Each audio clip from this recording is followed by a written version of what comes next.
me pegaram naquela sessão renite. Mas vamos lá. Quinta-feira, dia 30 de junho, mais um dia a dia da escola, o podcast de toda a comunidade escolar, professor, gestão, aluno, pais, e a gente faz questão de cada vez mais produzir conteúdos que venham ao encontro ao nosso dia a dia. A gente gostaria de começar o programa de hoje, nosso tema é bem importante, né? Que é a influência da saúde na educação. E quando a gente fala de saúde, a gente está falando da saúde do aluno, a gente está falando da saúde do professor, que não tem sido fácil, mas é a saúde daquele diretor, é a saúde do pai. Como é que funciona tudo isso no dia a dia? Mas antes disso, eu acho que aqueles assuntos que estavam bombando aí na internet, que a gente gosta de comentar também. E tem dois assuntos que eu gostaria de trazer rapidamente agora no início do nosso programa, que é sobre o início das férias. A gente sabe que tem uma galera aí que está entrando de férias. Quem não entrou ontem está entrando hoje, mais tardar amanhã. Eu acho que a gente tem que pensar nessa questão das férias, principalmente nesses períodos aí a gente chama de pós-pandemia, mas eu digo que é a volta no presencial. Como é que nós vamos avaliar essas férias agora? Como é que nós vamos fazer acontecer as nossas férias? Eu acho que, vindo de encontro ao nosso tema, todo mundo precisa de uma pausa, todo mundo precisa de um tempo. O ócio não é um pecado quando ele produz algo. A gente tem que pensar nisso, seja para o professor, seja para o aluno.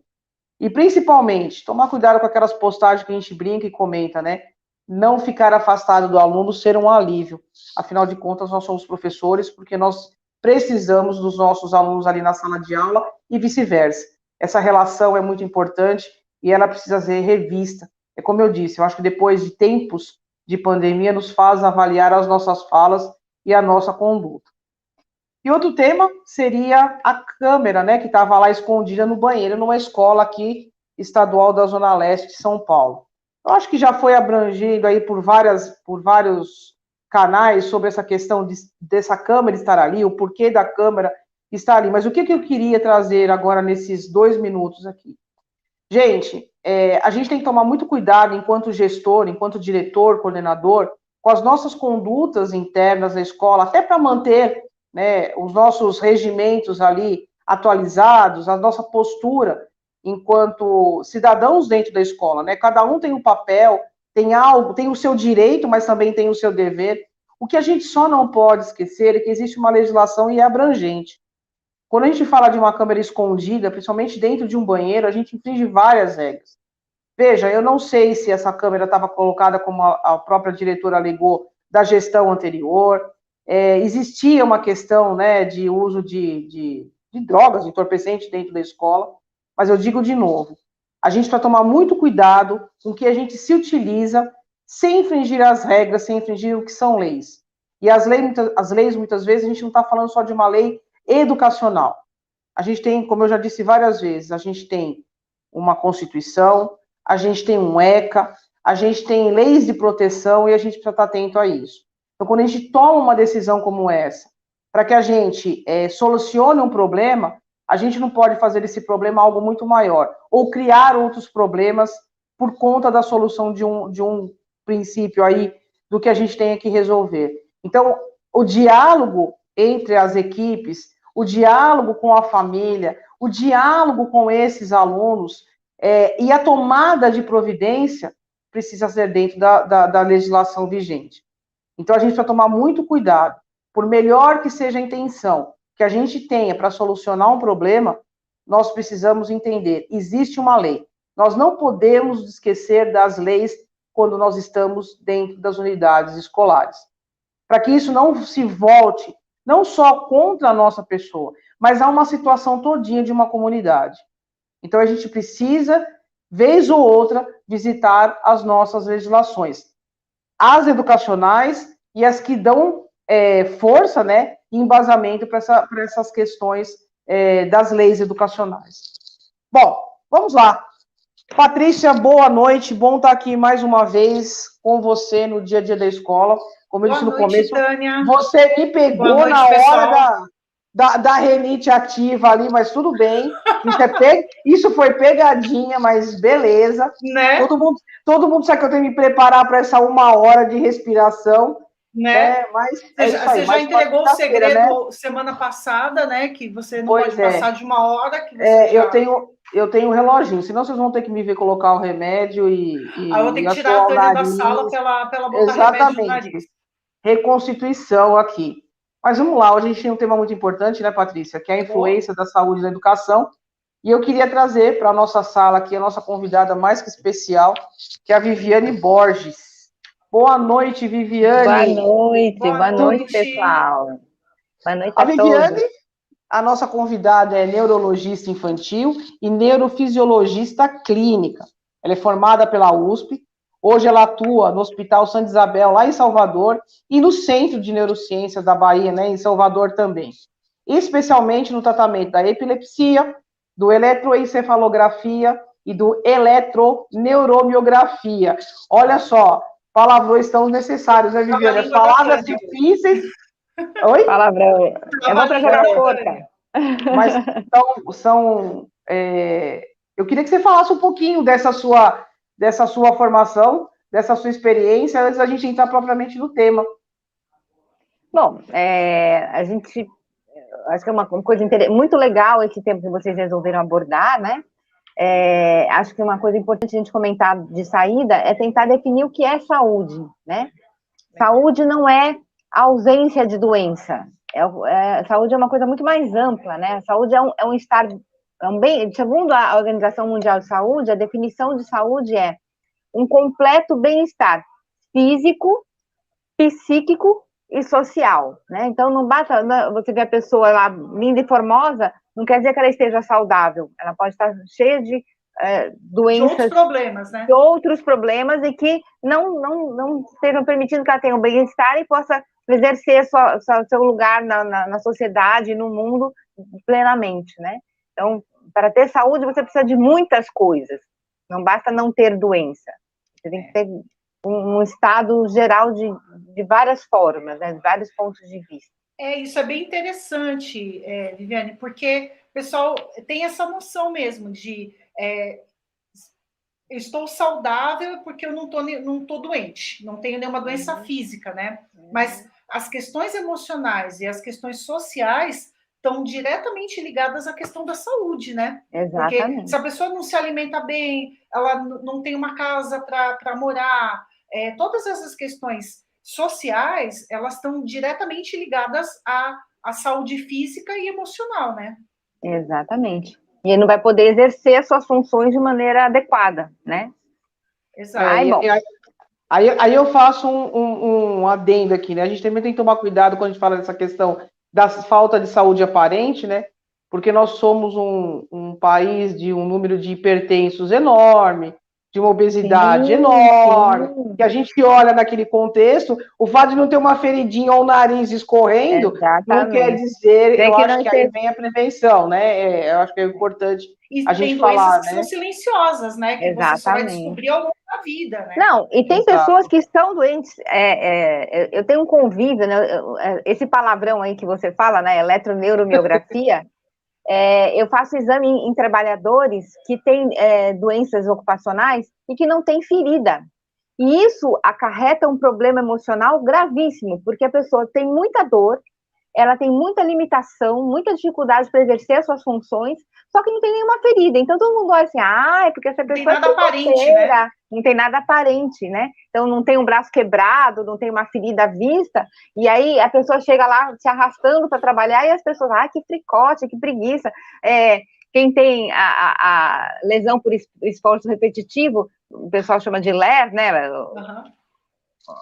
A maneira de falar mais rápida é LER.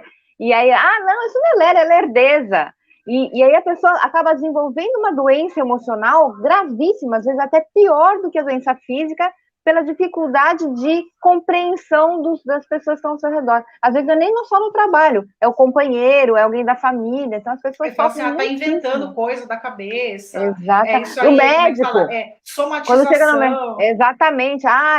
Quando chega no médico, não, mas é exagero seu. Então, os próprios colegas às vezes menosprezam a dor da pessoa, então a pessoa acaba sofrendo mais ainda do que a própria doença provoca, né? É uma coisa aí surgem os preconceitos, né? que foi o que a própria fibromialgia, muitas vezes, né, Viviane? Porque a fibromialgia, ela não tem cura, mas também não tem uma lesão aparente, né? Essa pessoa sofre 24 horas, né? E mais grave de não ter lesão aparente, ela não tem nenhum marcador biológico que confirma a doença. Porque, por exemplo, o paciente vai lá fazer exame comigo, eu consigo, de uma maneira neurofisiológica, comprovar aquela doença. Mas a fibromialgia, por enquanto, não tem nenhuma maneira, com exames subsidiários para confirmar a doença. Ela tem que preencher alguns critérios. Exame, né? Exatamente. Então, aí acaba criando um problema mais grave ainda, muito mais difícil de ser aceito em várias instâncias, né? Entre os colegas, quando vai ter que comprovar para INSS, em perícias, é muito mais difícil de você demonstrar o seu sofrimento, né? E a pessoa acaba sofrendo mais por isso. É uma coisa complicadíssima. E também é uma doença que também não tem uma causa, né? Fala assim, a fibromialgia é causada por X fator. Também não se sabe nem a causa e nem não tem como comprovar. Não tem uma comprovação. Né? Bom, sim. E aí isso nos leva ao tema mesmo, né, Viviane? Que é juntar duas pontas que têm uma relação extremamente íntima e né, do nosso dia a dia, que é a saúde e a educação. Então, quando a gente falou nesse pequeno intervalo aí, nessa primeira introdução, na verdade, intervalo não, introdução, sobre a fibromialgia, sobre doenças que eu estou falando do dia a dia da escola. É o professor que aparentemente é o aluno que o professor muitas vezes acha, né? Então, assim, eu estou falando do professor profissional, e estou falando do aluno também, né? Então, a gente poderia começar aí. Quando eu não tenho algo, né, aparentemente visível, mas em que eu já faço um pré-julgamento, então, seja por lerdeza, por preguiça, no aprendizado, no fator aprendizado, isso é a criança desde do berçário, vamos dizer assim, aquela criança que começa a frequentar uma escola aos 4 meses, até esse adolescente, que é uma fase que eu tenho rebatido muito, né? A gente esquece dessas mudanças que acontecem na adolescência. Quais os fatores ou de que forma a saúde interfere direta e indiretamente na educação? Bom, então assim, a saúde de forma ampla, ela depende de uma boa nutrição, ela é essencial. A criança, nessa formação, na parte do berçário, o cérebro está em expansão. Então, ele está aumentando a conexão entre os neurônios, está aumentando a mielinização, que é uma gordurinha que envolve os prolongamentos dos neurônios. Então, isso tudo precisa de boa alimentação e de estímulo. Então, uma criança, para poder ter a saúde suficiente, para poder ter um bom aprendizado, essa fase dos primeiros anos de vida é essencial para criar um bom aluno. O bom aluno começa quando está mamando no seio da mãe, né? Então, assim, para você ter um aluno que tenha boa chance de aprendizado, ele tem que ter uma boa alimentação, tem que ser muito estimulado na família. Então, tem que ter gente que converse com ele, que fale o tempo todo com ele. Eu tenho tido, por exemplo, no consultório, eu sou neuropediatra, né?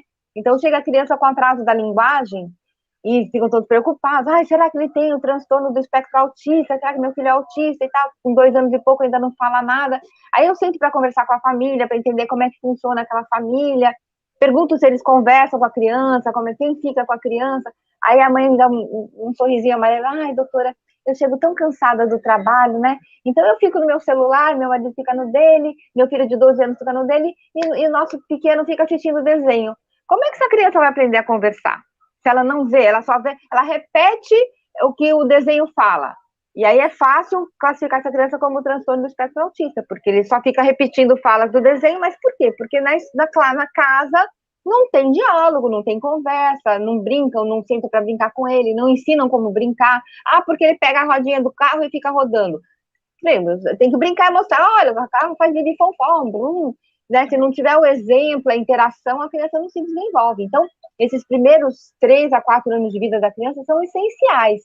Uma boa alimentação, uma família funcional, uma família em que haja conversa, em que haja... Claro, a gente vive num ritmo de vida tão maluco, né? Você chega em casa extenuado, passou horas para ir para o trabalho, horas para voltar do trabalho, ralou feito doido no trabalho, teve todas aquelas confusões que tem no trabalho, chega em casa e ainda tem que ter energia para poder estar ativo, conversar com a criança, poder sentar e brincar. Muitas vezes a mãe, a mulher é super sobrecarregada, então ela chega do trabalho, ela vai ter que cuidar da casa, fazer a comida para o dia seguinte e inventa alguma coisa para o menino fazer, enquanto ela vai lá cuidar dos seus afazeres domésticos. Então, assim, realmente é muito difícil você ter essa situação ideal para poder ter a melhor situação de oferecer a saúde mental e física ideal para sua criança. Mas a gente tem que tentar, na medida do possível, fazer o seu melhor. Eu vi esses dias uma... desculpa. Eu ia falar, e às vezes os pais nem sabem disso, né? Ele acha que a criança vai aprender a falar por osmose. Exatamente, né? Ele acha que a criança é normal. Naturalmente, faz parte da evolução, naturalmente. Que ela não precisa de estímulo, né? Ressaltando que a fala não né? Ela não é algo que está ali, né? A gente precisa desenvolver, né, gente? Exatamente. Acho que vale ressaltar. Exatamente. E aí o que a Viviane coloca... Não, pode falar, Viviane. Eu brinco com os pais das crianças que eles têm que ser radialistas, né? Eles têm que estar fazendo as coisas em casa e irradiando tudo que estão fazendo. Agora nós vamos botar roupa cor de laranja, aqui vamos lavar o bracinho, vamos lavar a barriguinha, e descrevendo tudo que estão fazendo. E isso nos reporta esse universo educacional infantil, porque a gente tem aquela criança que... A Viviane está falando desses pais em casa, e a gente tem que trazer isso para o dia a dia da escola. Né? Aquela criança que fica das 7 da manhã às 19 horas na escola, e muitas vezes você entra naquele ambiente de berçário silencioso, né? Mal se respira ali dentro. E a Viviane colocou uma coisa que os estudos, vou chamar pedagógicos, educacionais, dizem, né? Desse estímulo da fala, de dizer para a criança o que está sendo feito, a importância de se fazer o que está sendo feito, porque depois, assim, como a Viviane falou, a gente começa a criar os pré-diagnósticos, né? Eu acho que a criança é isso, eu julgo, mas quando você vai olhar, não só dentro de casa, dentro da própria escola, quais estímulos foram feitos com essa criança, foram trabalhados com essa criança, foram oferecidos para essa criança, né, Viviane? Exatamente, né? E aí fica muito fácil colocar em caixinhas. Esse aqui tem transtorno de déficit de atenção, esse aqui tem autismo, e na verdade... claro, tem também, claro, é uma coisa que sim. É importante definir, é importante a gente ter um cuidado especial para essas crianças que precisam desses cuidados mais individualizados, mas tem muita criança que, na verdade, o ritmo de vida falta o estímulo, né? E precisa, de todas as formas. E aí a gente vai ter... eu acho que é importante puxar isso também, que eu queria que você falasse, da questão da alimentação. Que é uma coisa que a gente percebe também, que as pessoas acham que tudo bem, né? Aquela coisa meio disfarçada. A alimentação nesse desenvolvimento da primeira infância. Nossa, é crucial, é muito importante, né? Então, as crianças, elas precisam de uma quantidade boa de proteínas, né? O corpo está crescendo, ele precisa de tijolinhos para crescer. Os tijolinhos são as proteínas. Precisa dos carboidratos para dar energia, uma quantidade de gordura baixa, para não... A quantidade de crianças com obesidade que a gente está tendo hoje, e elas brincam pelo problema de falta de segurança, então as crianças têm brincado cada vez menos na rua, tem cada vez menos atividade física da brincadeira, né? Então a gente tem que ter uma alimentação super balanceada, super diversificada, colorida. Claro, eu não vou usar, não pode comer o McDonald's. Não, mas tem que ter o dia do McDonald's. Não pode comer o nugget de frango. Tem que ter o dia do nugget de frango, mas tem que comer verdura, legume, fruta. E isso a criança acaba desenvolvendo. Voltamos à ideia do exemplo. Se o pai e a mãe não comem verdura, legume, fruta, a criança também não vai comer, né? Então, eles precisam dar o exemplo, mostrar o que é gostoso, fazer experimentar. E fazer a criança gostar de comer, sabe que é necessário, mas ter o prazer de comer, né? Você tem que comer isso aqui porque é para você crescer e ficar forte. Não, você tem que comer e fazer uma cara gostosa. Que gostoso isso aqui, vamos experimentar também? Para dar um exemplo e fazer eles se interessarem por aquilo. Pratos coloridos. Eu agora, nesse tempo da pandemia, eu virei dona de casa, né? Um sofrimento. Mas aí, minha diversão era fazer um prato enfeitadinho para dar para meus velhinhos aqui, então botava um negocinho em volta, tudo bonitinho, parecendo uma estrelinha, uma florzinha. Então, para as crianças é isso também, fazer uma coisa, fazer o dia a dia ser divertido, mais lúdica, né? Para que eles tenham prazer de comer, tenham interesse. Então, é aquela história, tem que dar o Porque exemplo. a comida industrializada, ela é feita toda coloridinha, toda desenhadinha, para chamar a atenção da criança visualmente, né? E a Exatamente. fruta, a verdura, o alimento feito em casa, nem sempre vai ter esse estímulo, vai ter esse visual que a indústria do alimento cria, né? Nós temos quem está na concorrência do marketing daquela indústria, né? Se a indústria pensa que tem que ser colorido, a gente tem que fazer nosso marketing em casa e na escola. E aí vale também, então, ressaltar que dentro desse contexto de aprendizado educacional, a alimentação faz parte. Então, muitas vezes nós colocamos o horário das refeições como parte, né, do dia, no decorrer do dia, mas como algo muito automatizado. Então, o bebê toma a sopa ali, como eu já falei várias vezes, né? Ele nem sabe o que contém naquela sopa, então a gente não tem o hábito de falar, e quando a gente vai oferecer, né, o alimento sólido, muitas vezes, a coisa, né, como é que fala? De produção. Eu faço o prato e já entrego para aquela criança sentar. Fora que eu nem vou comentar da escola do arroz com salsicha, tá, gente? Eu vou deixar para uma outra ocasião sobre isso. O cardápio na agenda lindo e maravilhoso, e a carne moída que vem dentro daquele latão, né? Isso, então a gente nem vai entrar nessa questão, mas eu acho que é exatamente o que a gente quer dizer. Todo o contexto da saúde, né, Viviane? Ele perpassa por várias ramificações. E a alimentação, sem dúvida, é uma delas. É imprescindível, é imprescindível. E aí, assim, e a gente acaba vendo, né, nós estamos falando aqui da média das pessoas que podem ter comida em casa e tudo mais. Aí não vamos nem falar das crianças desnutridas, né? Então, tem vários trabalhos que já mostram que criança desnutrida tem redução de volume cerebral, tem redução de mielinização. Então, assim, as crianças que têm um déficit alimentar, e agora a gente está vivendo esse momento terrível, né, que um terço da população em dificuldade alimentar, em risco alimentar. Então, assim, essas crianças, elas vão ter um déficit que muitas vezes não consegue compensar. Sim, então, ela tem uma desnutrição até os 3 anos de vida, aí, tá bom, o pai arranjou um emprego quando ela fez 4 ou 5 anos, aí começa a comer adequadamente, tem as 3 refeições. Aquela perda que ela teve nos primeiros 6 anos de vida, muitas vezes não compensa. E aí, quando chegar na sala de aula, ele tem dificuldade, sim, tem mais dificuldade que as outras crianças para ter o mesmo aprendizado. Demora mais tempo, precisa de mais atenção, de mais apoio. Então, uma criança com fome consegue se concentrar, Viviane? De jeito nenhum, de jeito nenhum. Ela tá. Criança com fome tem dor de cabeça, criança com fome sente dor de estômago, a barriga vazia dói, né? Porque você tem só o suco gástrico ali, então ele acaba sentindo dor. Então não tem como ele aprender, não tem como ele se concentrar, como achar graça no que o professor está falando, porque ele está preocupado, está prestando atenção nos seus sintomas, né? No seu sofrimento. Numa necessidade básica, né? Exatamente.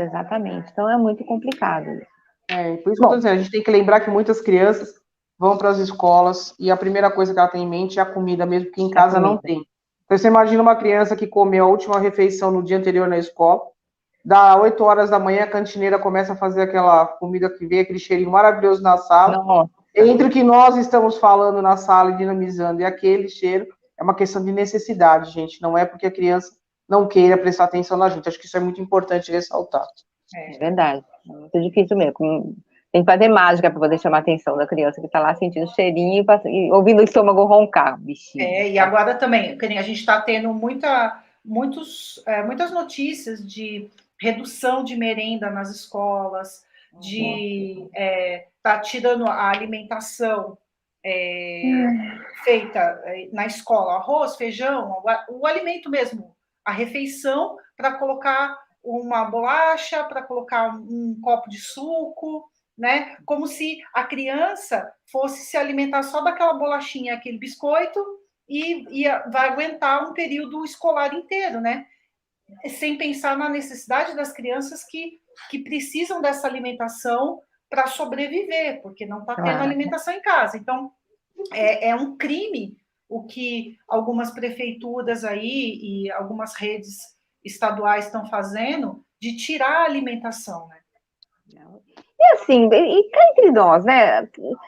Que custa investir um pouquinho mais? A diferença não é muito mais. Se você for comprar bolacha, a bolacha não é barata também.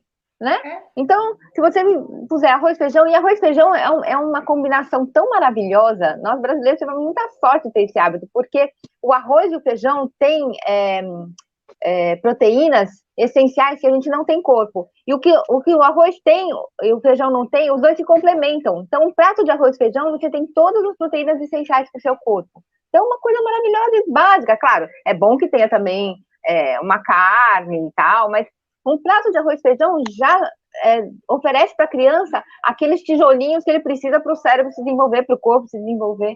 Então, é um pecado isso, é um absurdo, uma pouca vergonha.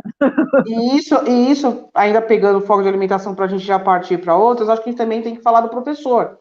Porque a carga de trabalho do professor, muitas vezes, é maior do que deveria ser, ou ele está de manhã numa escola, à tarde ele vai para outra, ele não faz todas as refeições como deveria fazer, o café da manhã. Muitas vezes esse intervalo de almoço é para exatamente se locomover de uma escola para outra. E isso também interfere diretamente no trabalho dele, né, Viviane? Porque você precisa de uma energia e uma concentração, né? E a alimentação do professor também precisa ser. E a gente sabe. Precisa ser saudável, né? Também. Exatamente. Então, você vai numa escola que vai lá, que tem uma comida super gordurosa, super calórica, e o professor não faz atividade física. Imagina, o professor que faz os 3 horários, a única atividade física é subir e descer a escada da escola e pegar condução de uma para outra. Então, assim, aí começa a ter hipertensão, começa a ter obesidade, começa a ter, né, uma série de consequências de alimentação inadequada, né? Então... E às vezes até o professor não pode comer a merenda da escola, né? Como acontece em muitas redes aí, né? Que a gente tem ouvido, eu já presenciei isso, já trabalhei na rede pública, o professor não pode comer a merenda dos alunos, porque a merenda vem contada para a quantidade de alunos que tem, e o professor é impedido de comer. Né? E eu acho que é importante ressaltar, eu acho que não é nem questão, é como ele vai preparar esse alimento para ele, né, Viviane, para aguentar essa carga, né? Isso é importante, porque é assim, a gente vai, quando a gente fala de saúde, a gente vai colocando tantas outras coisas na frente, a falta de tempo, a falta de condição, o cansaço, e a gente não consegue ligar, que muitas vezes o nosso cansaço está vinculado, por exemplo, a não alimentação saudável, né? Então, quando você vai preparar esse alimento, é importante que você pense nessa carga que você durante o dia, né? Esse professor que não comeu mal o dia todo, chega em casa e come um pratão de comida e vai dormir. Quem dorme bem assim? Aí dorme mal, acorda cansado, né? Então, é tudo muito interligado, né? Então, essa rotina vai desgastando e vai acabando com a saúde do professor também, né? Física e mental, né? É complicado. Viviane, tem um cérebro que vai para a escola, né? Exatamente. E esse cérebro ele tem várias necessidades e várias funções, né? E, além da boa alimentação, tem a estimulação, a família funcional, a família que esteja do lado da criança. Então, passar daquela fase inicial, que é de estímulo, tem a fase em que ele começa mesmo a fase escolar, do aprendizado, da alfabetização, que é uma fase super crucial na vida da criança. Então, precisa daquela parceria da escola e da família em casa. Então, a família tem que estar atenta, tem que não delegar para o professor a função. Você que tem que alfabetizar meu filho. Todo mundo é uma coisa para e passo, né? Todo mundo do lado. Né? É uma parceria. E começar a observar. Então, é um momento importante para ver se a criança enxerga bem. Então, muita criança demora para se alfabetizar porque não enxerga direito. Ouve bem, então acaba tendo dificuldade de trocar letras porque não ouve perfeitamente. Ela ouve, a gente sabe que ouve, né? Ouve televisão, se você chama, ela responde, mas de repente ela tem alguma dificuldade específica para alguns tons, para algumas frequências, e isso atrapalha na escrita, porque ele começa a trocar letra, comer letra, porque não ouve perfeitamente. Uma coisa que tem a ver muito com a minha prática, crianças que começam a ter dificuldade de aprendizado, e dificuldade de se alfabetizar, e podem ter crises de ausência, crises epiléticas, então não é uma coisa incomum, né? Crianças têm uma crise muito sutil, muito rápida, dá uma paradinha, fica com o olhar parado, às vezes faz um movimentinho de boca, e ninguém percebe, nem ela mesma percebe, e aí não aprende.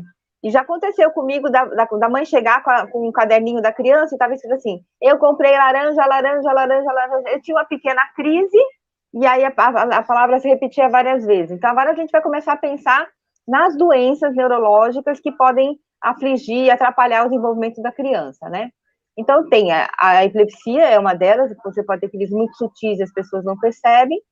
Tem o transtorno do déficit de atenção com hiperatividade. Quando tem hiperatividade, é fácil, porque a criança é um demônio, não para quieta, né? Rapidinho você percebe. Rapidinho todo mundo nota, né?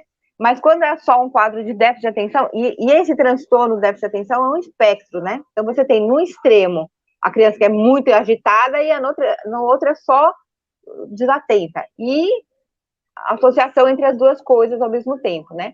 Então a criança que é só desatenta, às vezes demora para a família e o professor perceberem que ela não está aprendendo, porque é um jeito de ser, não digo nem que é uma doença, né? Mas é um jeito de ser muito peculiar e que atrapalha mesmo o desenvolvimento, atrapalha a relação social. Então, aquela que é muito agitada, que não para quieto, os amiguinhos acabam ficando irritados com ele, porque atrapalha todo o andamento da sala e tudo mais, então a interação social acaba sendo difícil, né?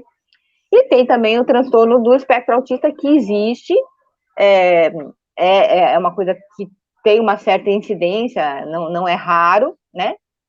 Mas a gente precisa estar muito atento em separar o que é mesmo transtorno e o que é falta de estímulo, o que é falta de uma família disfuncional e que não estão conseguindo estimular a criança para que ela se adapte e tenha uma boa socialização. A dislexia, ela entra dentro do TDAH ou não? A dislexia é um transtorno específico, né? É uma alteração de linguagem, né? Então, que você pode ter uma criança com TDAH que tenha dislexia também, né? Então, às vezes, a criança tem dislexia e ela acaba se desinteressando e acaba tendo déficit de atenção por conta disso, né? Okay. Mas é um transtorno específico por uma dificuldade de relacionar gráficos a sons, né? E a ideias, né? Então, é um transtorno específico que você precisa estar atento e procurar ajuda e procurar... Você pode ter a dislexia, que é a dificuldade de ler, né, de compreender os gráficos. Você pode ter a disgrafia, então a pessoa até consegue ler, mas tem muita dificuldade para desenvolver a escrita. Você pode ter uma descalculia, que é uma dificuldade, você até consegue ler, consegue escrever, mas tem muita dificuldade para compreender cálculos matemáticos, né, fazer E você pode ter tudo isso junto, né? E você pode ter isso como um problema genético, que a criança nasceu com aquilo e vai desenvolver, ou pode ter isso como consequência de outras doenças, né? Então, se a criança tem alguma doença, uma síndrome genética, você pode ter tudo isso associado. Ou no transtorno do espectro autista, a criança tem uma dessas características associadas, né? Então, são várias coisas que aí todo mundo tem que estar muito atento, né? O professor tem que estar atento, os pais em casa têm que estar atentos.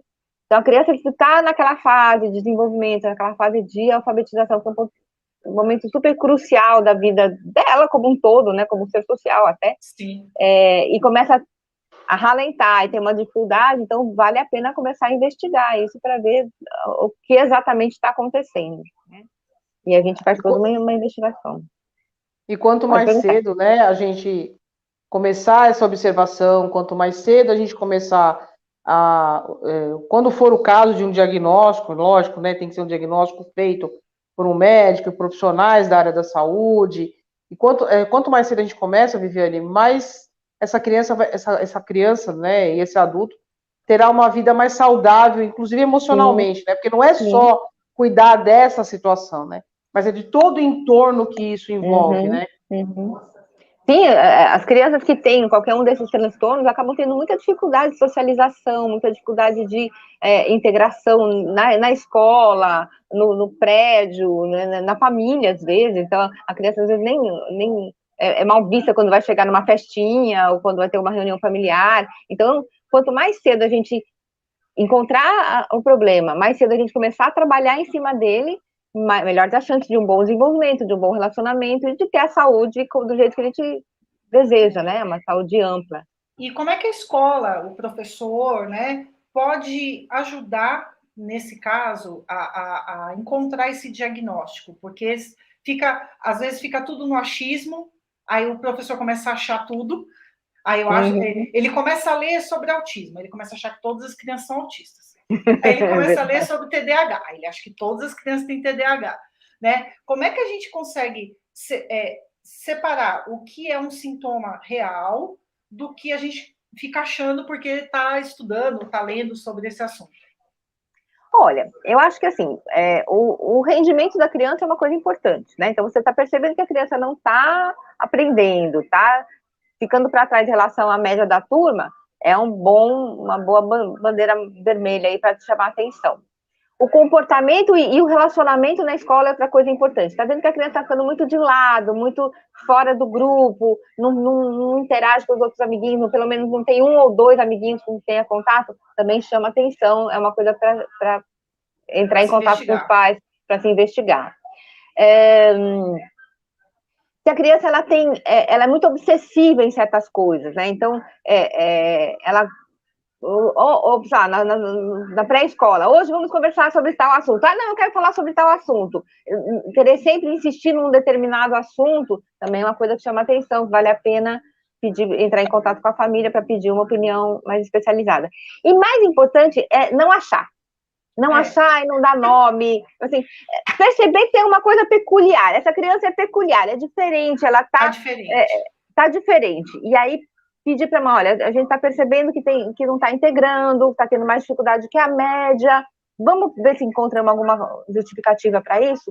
Porque já aconteceu comigo, por exemplo, essa criança que faltou estímulo em casa, faltando limite em casa, e chega na escola e cria uma confusão e tudo mais. Eu sempre converso.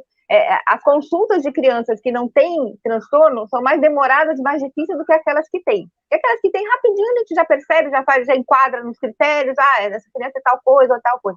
As que não têm, você tem que conversar com a família, tentar entender como é que as coisas funcionam e tudo mais. E aí você chega à conclusão que, olha, essa criança já vem com o diagnóstico da escola. Ele tem TDAH, tem déficit de atenção e hiperatividade. Aí você conversa e vê que tem um problema mais de falta de limite. Vamos ver se a gente consegue fazer uma terapia ocupacional, conversar com uma psicóloga, para ela dar dicas de como lidar com a criança e não dou remédio. Dali a pouco vem assim, a mãe voltando assim, na escola perguntou que doutora é essa que não deu remédio. Porque acho que vai no médico tem que ser com remédio, né? Pois é. E na verdade nem sempre é, né? Então, acho que a melhor dica é não coloque rótulo, não coloque numa caixinha. Percebeu que tem uma coisa fora da média, que não está acompanhando bem, não está integrando bem, chama a atenção da família. Vamos procurar, vamos conversar com um especialista, vamos falar com um neurologista, ou com uma psicóloga, ou com uma fono, né? Então, mas não coloque nomes, não dê rótulos, que é muito ruim. É muito ruim para o professor. A criança também está internalizando, né? Ela fala assim, eu acho que eu estou doente, eu acho que eu sou doente. Exatamente. Mas eu queria... As crianças... Pode falar, desculpa. Não, eu queria fazer uma observação aí, Viviane, que é muito importante, o que você falou, né? A gente não pode colocar rótulo, a gente não pode dar um diagnóstico, né? A gente não pode prever o que está acontecendo. Mas eu acho que uma coisa importante ressaltar aqui, e que enquanto vocês estavam falando, eu já estava desenhando isso, eu tenho certeza que lá no consultório, quando você recebe essa criança, né, essa família, você faz uma espécie de anamnese, né? Então você pergunta como que é a rotina dessa casa, como que é o dia a dia da criança. Mas olha que interessante, nós, enquanto escolas, muitas vezes indicamos, né, falamos para o pai daquilo que a gente percebeu nesse universo, mas nós, enquanto escola, não oferecemos informações dessa criança no período da escola. Porque, como eu falei, tem criança que passa das 7 da manhã a, no mínimo, 5 horas da tarde. Quem tem o maior número de informação dessa criança acaba sendo a escola. E nós delegamos essa responsabilidade somente à família, somente a esse profissional da área da saúde que vai atender, mas as maiores informações estão conosco. E muitas vezes nós não conseguimos constituir um relatório, né, em dizer essa observação, quem observar essa criança. Olha, gente, de novo, a gente vem falar sobre essa observação. Então, a gente também precisa constituir nesse ambiente escolar esse olhar mais criterioso. A Viviane aqui falou de várias situações de descalculia, de um transtorno, e você vai falando, a gente não precisa se especializar em todos eles, mas nós precisamos ter o conhecimento mínimo, primeiro para que a gente realmente não faça algo que não venha de encontro àquilo que é a nossa profissão, o diagnóstico. E segundo, para que a gente não adoeça. Porque muitas vezes o que foge do padrão que nos é oferecido na formação, né, que a gente já falou isso aqui várias vezes, de formas diferentes, mas você vai para a faculdade, você se forma em pedagogia, E alguém te coloca na cabeça que você tem que saber duas coisas. O que acontecia na Grécia, lá na época de Sócrates, Platão e Aristóteles, né? E depois alguém diz que você vai ter que entrar na sala de aula, alfabetizar, pegar o B com A que dá Bá.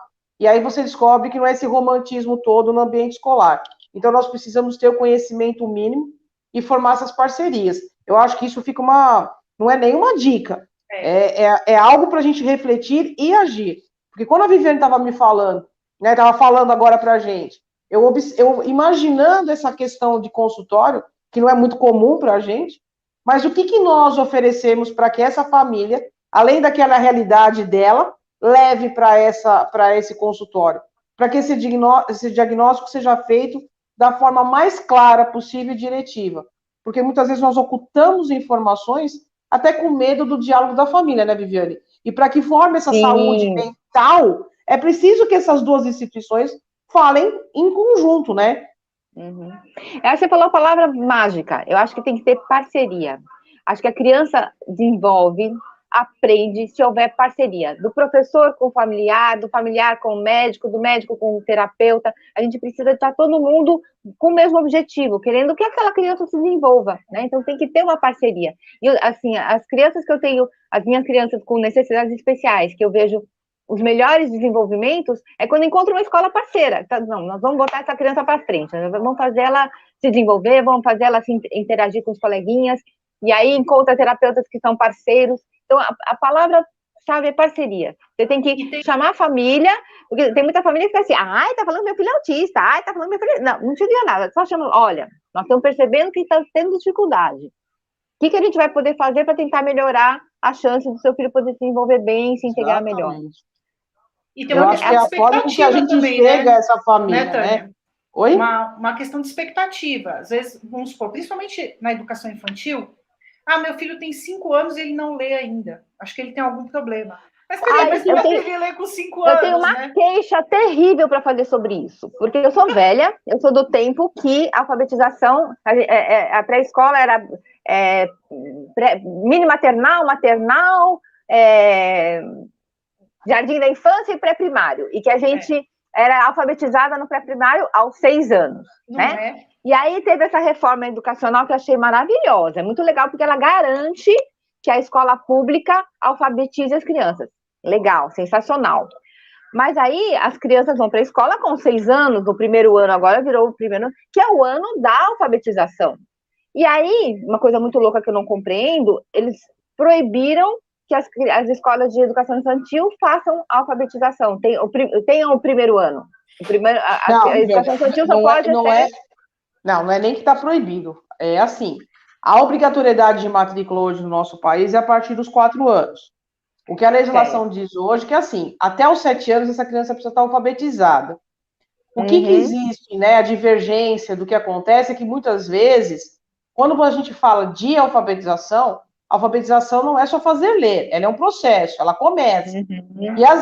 E a discussão, inclusive na área da neurociência ou da medicina, é assim, a criança precisa correr, a criança precisa andar, a criança precisa brincar.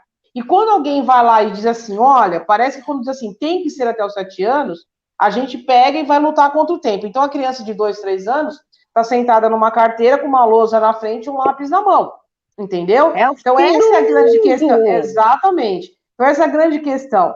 Não é a obrigatoriedade, coisa, né? O que fazia aos 6 anos na pré-escola, agora o pessoal... Então, queria fazer com 4, 5. Isso, quando não mais. E aí entra aquela questão da discussão da qualidade. E aí entra a questão da saúde emocional. Porque eu estou cobrando da criança... Né? É claro que a alfabetização... Exatamente. A alfabetização é importante? Isso é incontestável. Escrever é importante? Isso é incontestável. A questão é um processo. Eu não posso pensar só no produto final, que é essa criança pegar um lápis e sair escrevendo, né? A gente tem que entender assim, como é que isso se procede?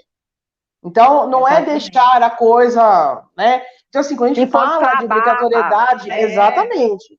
E achar que é normal, né? Não conseguiu. Eu tenho tido por isso que a gente... eu acho que a gente esbarra exatamente por isso. Mas o meu filho tem 5 anos e não lê. Mas espera aí. Qual é a sua constituição de leitura? Chega muita gente assim no consultório, Viviane? Chega. E aí eu fico atarantada, gente, mas é normal. Até tem criança que aprende a ler com 5 anos, ótimo, que bom. Mas se não aprendeu, isso não é a normalidade, isso não é doença, não está na hora ainda, ele não está pronto, o cérebro dele não tá maduro o suficiente. Não é hora para isso ainda. Exatamente, é o que você falou, a maturidade do cérebro. E quando a gente está falando isso, né? Não é só emocional, não é só uma questão de cognitiva. A gente está falando de um órgão que está se desenvolvendo também. Exatamente. A gente está falando de um processo, não é isso, Viviane? Porque a gente sabe, se você forçar, pular etapas, você vai fazer mal feito. A criança acaba pegando raiva, não querendo, frustrada. Então ela deixa de aprender porque se frustra. A família fica nervosa, a mãe fica nervosa, não quer ensinar, porque... E não está na hora. Então, estão forçando uma coisa que não é aquele momento ainda. Então, eu acho que o pessoal precisa entender isso, né? Porque, às vezes, está cobrando da criança, fica aquela expectativa. Porque o amiguinho conseguiu fazer tal coisa. Porque fulano já sabe. Aí vai na festinha de aniversário, as mães ficam contando vantagem. Que meu filho faz não sei o quê, isso aqui. Mas tá bom se não fizer, não é normal. A hora de fazer eu digo assim, o seu filho está lendo... Mas o seu filho brinca, né? O seu filho cria, né? O seu filho corre, o seu filho consegue conversar com a criança da mesma idade, ela interage. Por isso que eu falo, a gente tem que tomar muito cuidado com a história da escola forte, né? Aí criam, e aí, Viviane, eu queria te perguntar exatamente isso. Nessa expectativa de nós adultos, muitas vezes, enquanto educadores, sejam pais, a gente coloca na agenda da criança 50 atividades por dia. Então, essa criança levanta, ela vai para a escola, depois ela vai para a natação, depois ela vai para o balé, ela vai para o xadrez. É claro, a gente está falando, gente, eu já falei isso várias vezes, nós somos um país que tem criança que consegue se movimentar dentro dessa realidade e tem gente que, infelizmente, mal consegue ir para a escola. Mas pensando na saúde exatamente emocional e mental dessa criança, essa agenda tomada até os 5, 6 anos, é saudável? Não, de jeito nenhum, é péssima. As crianças acabam desenvolvendo ansiedade, acabam desenvolvendo depressão, acabam ficando cansadas, extenuadas, e aí para o que ela precisa realmente elas não estão preparadas, né? Então a criança de agenda cheia é a pior coisa que tem, é muito ruim. A criança tem que ter atividade física, e infelizmente pelo problema de segurança está mais difícil ela ter atividade física brincando, né? Porque fica todo mundo dentro do apartamento, tem medo de sair na rua, que mora em casa não vai poder brincar na calçada. Então, tem que ter alguma atividade física, assim, é importante garantir alguma atividade física, mas ela tem que ter o tempo dela de brincar, né, de fazer coisas, de inventar, de ter criatividade. E, pelo amor de Deus, que não seja com o celular na mão, as malditas telas, tá todo mundo viciado em tela. Se arrancar... eu fiz exame no bebê esses dias, uma criança ia completar 2 anos. Aí eu dei remedinho para ele dormir, porque eu vou fazer aquele exame chato, que dá choquinho e tudo mais, que coisa desagradável. Ele tomou tudo bonitinho, tranquilo. Aí foi para a sala de espera. Aí eu comecei a ouvir ele berrar. Mas por que ele tá berrando? Eu fui ver o que era, porque a mãe tirou o celular da mão dele. Então, assim, as crianças estão num vício com essa coisa das telas, que é uma coisa assustadora. O que interfere? Se a gente for parar para pensar na questão do cérebro, do funcionamento. Cognitiva, né? Essa parte da tela 24 horas, desde muito cedo. Qual é a interferência, eu vou dizer assim, a palavra assim, cerebral? O que a gente tem, o que a gente pode esperar de uma pessoa depois de um certo tempo, quando ela vive nesse universo tela? Além da postura, né, que a gente já foi falado, para o cérebro ser mais pesado, a gente vai ser uma geração futura de corcundas e Notre Dame, mas pensando nesse funcionamento, porque você fica lá, né, daqui a pouco você põe a cabeça para trás, todo mundo tá com... Mas pensando no desenvolvimento cerebral, o que atinge diretamente, Viviane? Eu acho que, de certa forma, acaba atrapalhando a capacidade de ter criatividade.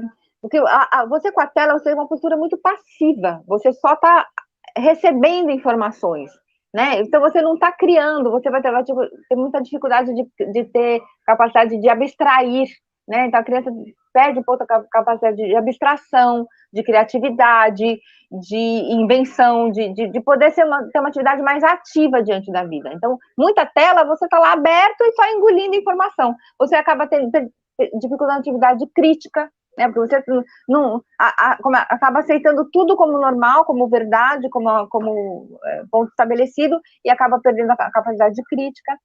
E você tem alterações visuais, então a gente está tendo uma geração com muito mais miopia, né? Porque está sempre enxergando só de perto, então tem muito mais dificuldade de enxergar de longe. Você tem, nas crianças que têm epilepsia, você tem muito mais chance de ter crise, que a estimulação visual você pode acabar da tendo crise. luminosidade, né? Exatamente. Vai ter muito mais criança com ler, dot, de ficar tanto mexendo em teclinhas. Em joguinho, né? Porque fica aquela coisa dos 2 dedinhos. Exatamente, né? Exatamente. Então, hoje aliás, eu já estou vendo isso, né? Eu faço esse exame horroroso aí que avalia doenças ocupacionais. Quando eu comecei a fazer o exame, a média de pessoas que iam fazer exame comigo era de 40 a 50 anos. Hoje é 30, 20, já tem lesão, já tem alteração, é coisa assustadora, né? Mas, assim, você acaba atrapalhando mesmo esse desenvolvimento, essa coisa de aumentar a dendrítica, a comunicação entre os neurônios, porque você vai ter menos estímulo. Você tá lá quieto, parado, só olhando imagens, só ouvindo músicas, às vezes as mesmas músicas. Você acaba perdendo a capacidade de ter uma postura ativa diante da vida. Vai ter uma postura muito mais passiva em todos os aspectos, né? Não é nada saudável, não é nada bom, me assusta isso. Eu tô com medo nas gerações futuras. Tomara ser melhor que a gente, mas... A agressividade. A gente vê um índice muito grande de pessoas agressivas, né? A gente pode dizer que as pessoas estão doentes também nesse sentido? Eu acho que sim. Eu brinco que as pessoas estão doentes da alma, né? Tá todo mundo sempre com 2 pedras na mão. Então, a primeira reação é já sair brigando, já sair em tudo, né? É na escola, é no trânsito, é no mercado, onde você vai propor alguma coisa, a pessoa já olha meio torto, já responde, vai perguntar alguma coisa, ele já acha que você estava reclamando. Às vezes você só está perguntando e a pessoa já acha que você... Não, mas por quê? Eu acho que é um problema da humanidade hoje. Eu acho que tem a ver com a vida que a gente leva, né? Sempre na correria, sempre vendendo almoço para comprar o jantar, e sempre com medo de ser mandado embora, e com medo de não ter trabalho amanhã para poder garantir a sua família. Quem não tem trabalho está perdido, não sabe o que fazer. Então, assim, as pessoas estão doentes da alma, né? Eu acho que tem que acrescentar ali na definição de saúde, a completa bem-estar físico, psíquico, social e espiritual. As pessoas estão com um espírito negro, né? Tá todo mundo baixo astral, sofrendo. Tá todo mundo sofrendo muito. E aí, partindo de uma postagem hoje sua, que a Patrícia me mostrou, em tempos de fake news, eu acho que isso infelizmente, é um retrocesso que a gente tem vivido no nosso país. Vacinação, Viviane. O quanto impacta na saúde das crianças essa questão da não vacinação. Isso não só do Covid, né? Eu acho que, no geral, porque a gente teve um retrocesso. Como que isso impacta? Como é que você vê, no teu olhar da medicina, essa não vacinação no desenvolvimento dessas crianças e futuramente dessas pessoas, é claro? Olha, a gente está tendo assim uma volta para o passado assustadora, né? Foi muito contraproducente. Foi, eu acho que um americano que relacionou o aumento do diagnóstico do transtorno do espectro autista, aumentou muito o diagnóstico do transtorno do espectro autista, e estão relacionando isso ao uso de vacinas. Isso criou uma aversão dos pais à vacina, que é uma coisa patológica, ruim, triste e catastrófica para a gente, do ponto de vista de saúde geral, né? De saúde que a gente sabe que não é isso, né? Não é. A gente tem várias vacinas que a gente usa há muito tempo, que são seguras, que evitam morte, que evitam deficiências para sempre, né? Então, imagina, a coisa mais triste do mundo, você estava controlado e voltava à paralisia infantil, que coisa terrível. Sarampo, a gente estava há muito tempo sem casos de sarampo no Brasil, e está voltando o sarampo. E o sarampo é uma doença que mata, é uma doença que causa consequências terríveis. Eu, como neurologista, esse dia eu estava ouvindo descrever em um quadro, tem uma doença chamada pancefalite esclerosante subaguda, que é uma doença tardia do sarampo. Então, a criança faz um quadro de degeneração, de demenciação, por conta de um vírus que poderia ser evitado, que não deveria mais existir no mundo. O mundo inteiro deveria estar imunizado contra o sarampo, o mundo inteiro deveria estar imunizado contra... A gente tem dinheiro para isso, a gente tem recurso para isso, era para estar o mundo inteiro imunizado e não ter mais sarampo nem paralisia infantil em lugar nenhum. Criança com qualquer luxo, não se explica criança tendo qualquer luxóide, a gente tem vacina, e não causa autismo, não tem consequência nenhuma. Claro, tem vacina que pode dar reação vacinal, você pode ter uma lesão no local.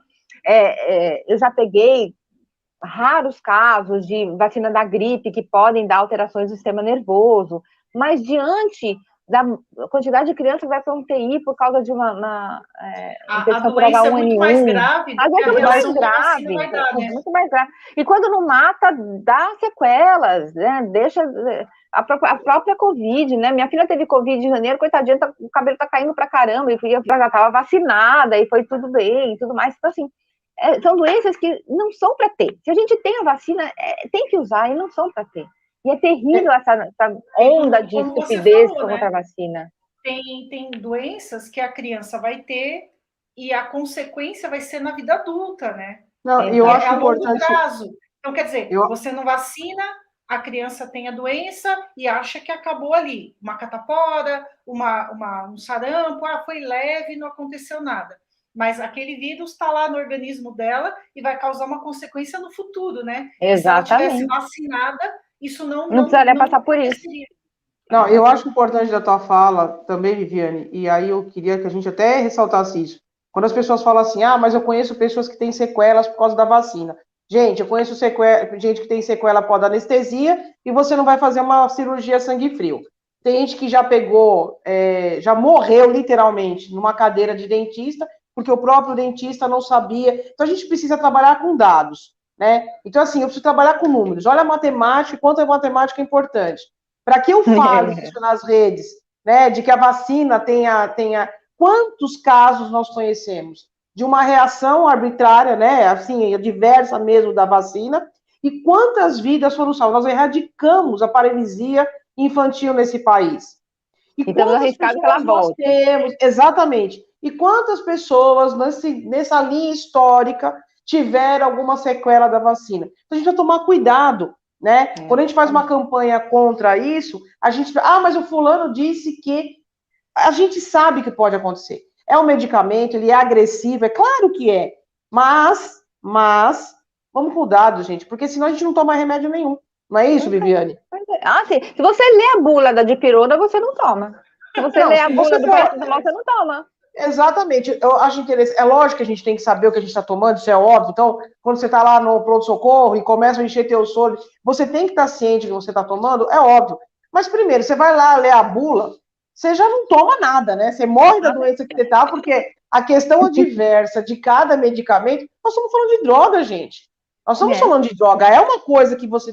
Então, acho que a gente tem que tomar muito cuidado. E a gente, enquanto escola, a gente precisa voltar a exercer aquela exigência da carteira de vacina, porque isso é como a Viviane falou. A gente vai ter um futuro aí, muito em breve, não é longe, não, das sequelas dessas faltas de vacina, né? E fora as endemias que vão ter dentro da escola, né? Porque uma criança com sarampo, quantas ela vai contaminar dentro da escola? Exato. E aí a gente fala que acho que a vacina que a gente mais tem que aplicar é a da informação, mas a da informação correta, né? Então, assim, mas é o pai que... Não, a gente precisa conversar melhor sobre isso. Porque... E a escola fica com medo, né?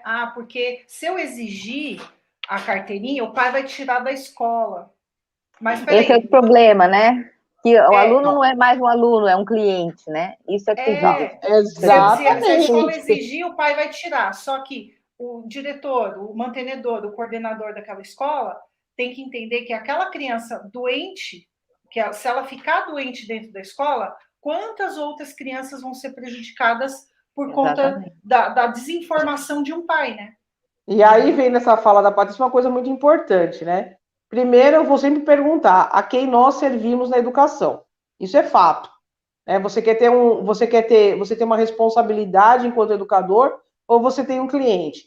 E geralmente, quando a criança vai com aquela gripinha, né, com aquela ramelinha no olho que pode ser uma conjuntivite, mas o pai não tem com quem deixar. Gente, você é escola ou você é um hotel? A gente tem que pensar nisso. Existe a responsabilidade da escola sobre, muitas vezes, 50, 60, 3 mil alunos, e a responsabilidade desse pai com essa criança. É claro que você não vai fechar a porta por situações que você pode ministrar um remédio, claro, que isso não é contagioso, a gente tem que ter o bom senso sempre, o bom senso precisa imperar, mas o bom senso precisa dizer, isso é uma coisa que ele tem que resolver no âmbito familiar. Quem vai ficar com essa criança? O que você não pode é contaminar toda, né, assinar indiretamente a contaminação de 10, 15, 20, 30, ou sei lá quantos alunos, por conta da fala não tem com quem deixar. O papel de cada um precisa estar muito bem claro. E isso a gente entra naquilo que eu sempre falo. Isso está claro na hora que você faz essa matrícula e apresenta a sua escola. Viviane, a gente está completando 1 hora de Nossa bate-papo senhora, passou rápido. Passa rápido. E é como eu sempre digo, todo assunto puxa mais outros tantos assuntos.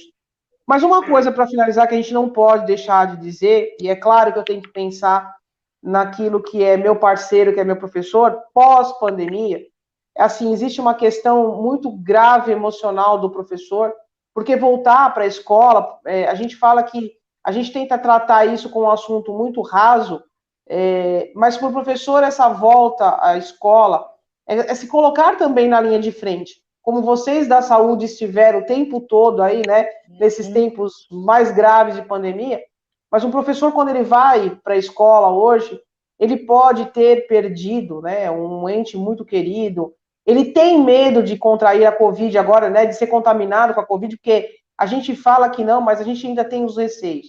Quando a gente fala da saúde do professor, de pensar no laboral, quando você olha para a realidade de hoje, pelo que você atende na sua área, o que você deixaria de, eu vou dizer de prescrição mesmo, não vou dizer nem de dica, mas eu vou dizer assim, ó, para que ele se previna, para que ele se cuide, para que ele se fortaleça. O que a Viviane médica diz para esse professor?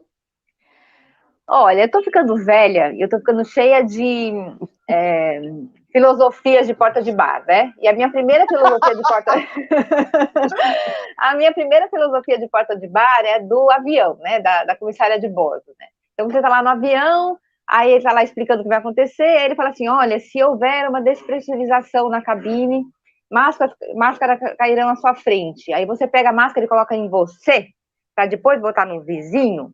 Então, assim, um professor só é bom professor se ele estiver saudável, se ele estiver bem com ele mesmo, se ele estiver dentro do seu equilíbrio.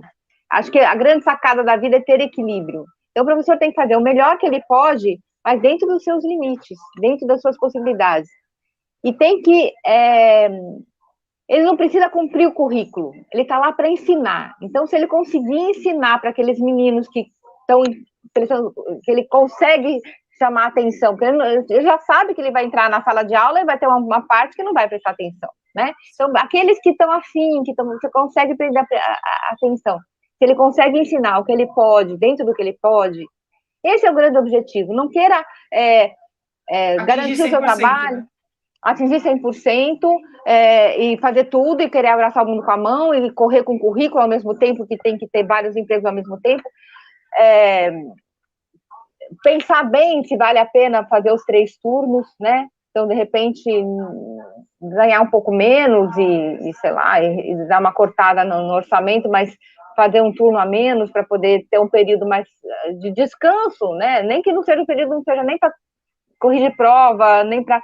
mas ter descanso. Na hora do intervalo, descansar mesmo, e conversar, e brincar, e conversar com os alunos sobre coisas que não são da escola. É cuidar de si, respirar você primeiro para você poder cuidar dos outros.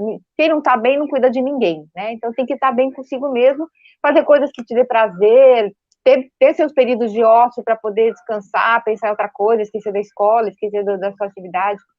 E pedir ajuda, né? Então, as coisas não estão indo bem, pede ajuda para a equipe da escola, pede ajuda para a família, um aluno lá que é uma complicação, chamar a família, não para botar o dedo na cara, você não está fazendo certo, mas, não estou dando conta, o que a gente pode fazer aqui para tentar a coisa melhorar? E não fazer a mais, né? E não se dedicar demais e não se estragar para poder durar mais.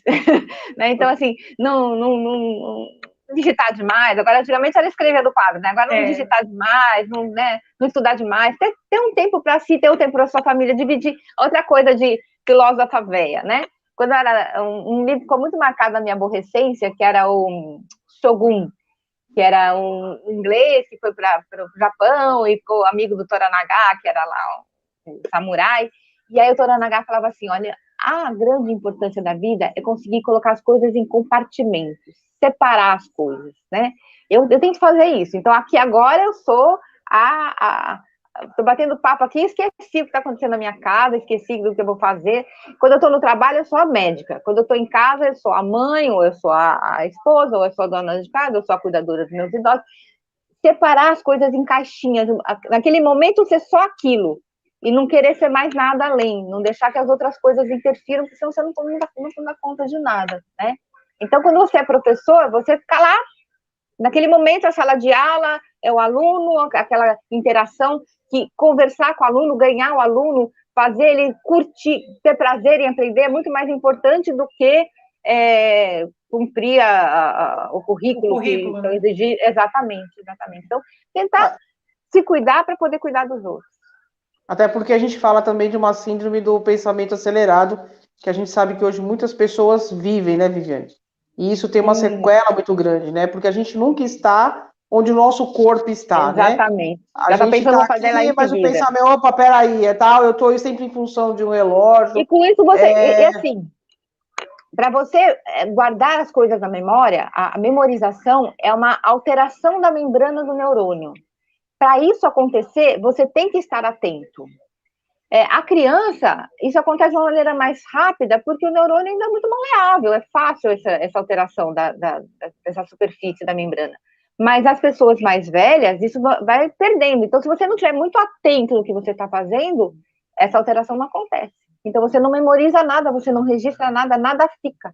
Então, se você não estiver assistindo um filme, se você estiver assistindo um filme com o celular na mão, você vai perder 80% não vai prestar do atenção filme. em nada, né? Não vai guardar nada.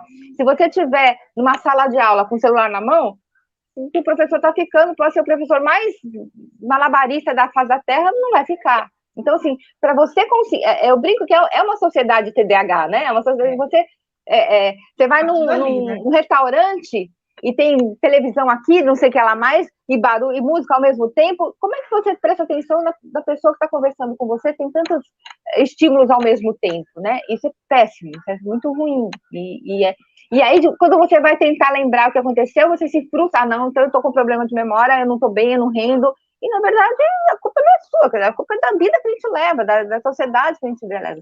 E que é bem doentia, bem patológica. A gente precisa começar a criar os nossos compartimentos. Nós chegamos ao cúmulo de conversar numa mesa de restaurante com a pessoa que está à sua frente no WhatsApp, né? Então, eu acho que a partir daqui, ou a gente conserta, ou realmente a gente vai ter sérios problemas. Eu acho que já hoje, né? Exato, mas chega a ser triste, como você disse. Nós já estamos falando de uma doença de alma, porque nós não estamos nos reconhecendo enquanto pessoas, enquanto seres humanos, né? E acho que o tema é bem isso, né? A influência da saúde na educação, ela é totalmente, gente, direta e reta, né? Nós precisamos estar saudáveis em todos os sentidos para que haja aprendizado, seja enquanto aluno ou aprendiz, seja quanto nós, professores, mentores desse processo de aprendizado, porque eu vou repetir sempre isso, nós não somos reprodutores de conhecimentos, nós precisamos fazer chegar as dúvidas para que essa educação se desenvolva.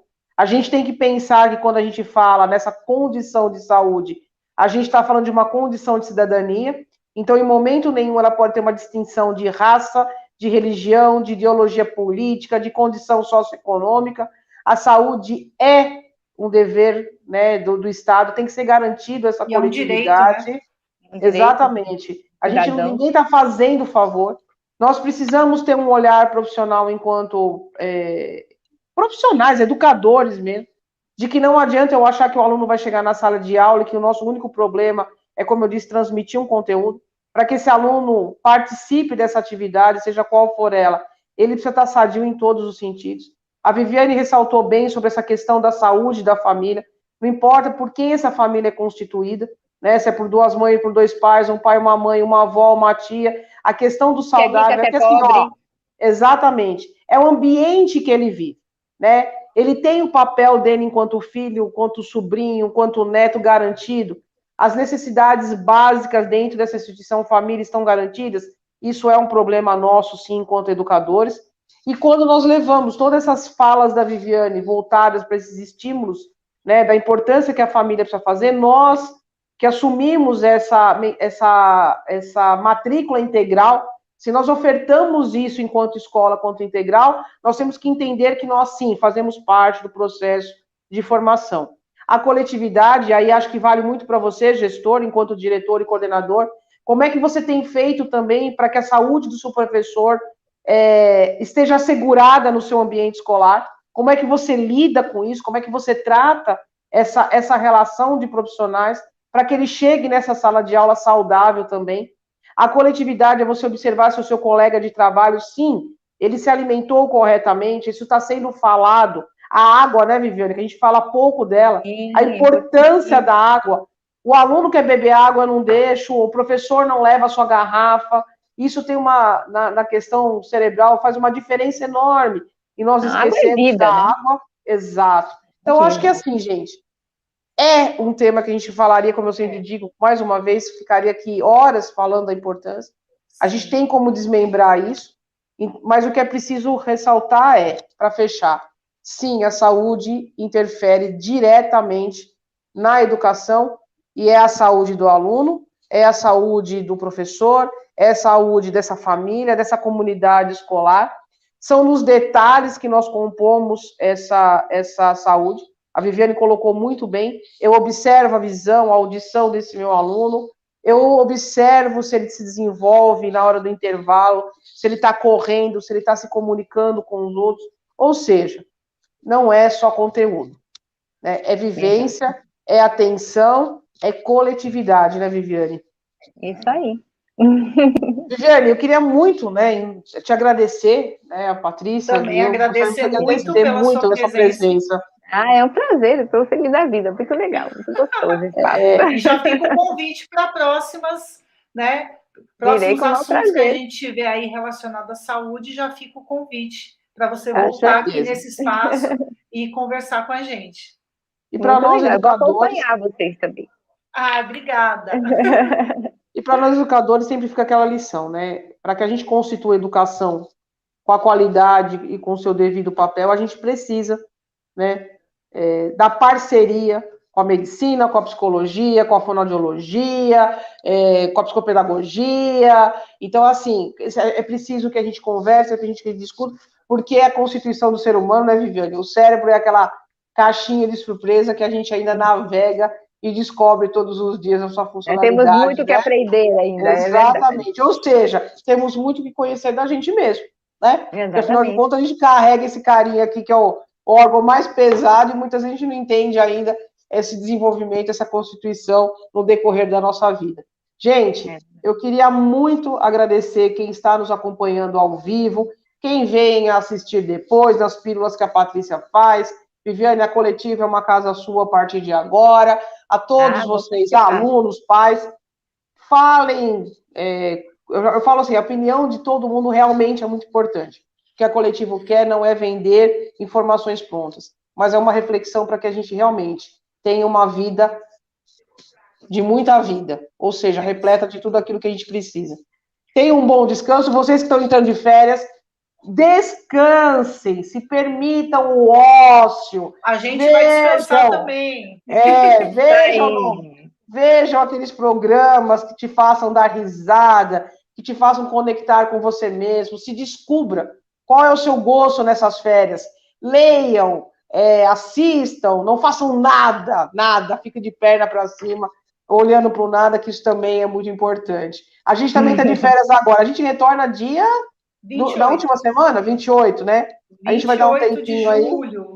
Então, para que a gente pense nisso mesmo, né? Na reflexão do cuidar, no cuidar da alma, no cuidar da mente, no cuidar do corpo, e que a gente prospere muito. Exatamente. Então, até a última semana de julho, mas a coletiva está por aqui, tá bom? Forte abraço, gente. Fiquem bem. Até dia 28. Até. Tchau.